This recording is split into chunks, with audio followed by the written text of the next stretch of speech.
আসসালামু আলাইকুম। আসলে আমি যে বিষয়টা নিয়ে কথা বলতে যাচ্ছি আপনারা সবাই স্ক্রিনে দেখতে পাচ্ছেন সেটা 21 টাকায় আমদানি করা আলু বিক্রি করা হচ্ছে 75 টাকায়। সেই নিউজটা করেছে সিসিএস, কনসিয়াস কনজিউমার সোসাইটি। তাদের ভেরিফাইড ফেসবুক পেজ থেকে তারা এই পোস্টটি করেছে। ভাবলাম বিষয়টা নিয়ে একটু কথা বলি।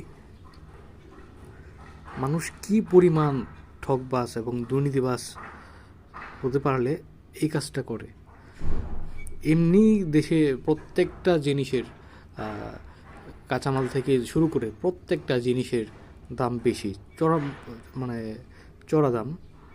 সেই সেই সময়ে এসে তারা প্রতি কেজি আলুতে তার 4 গুণ বেশি টাকা নিচ্ছে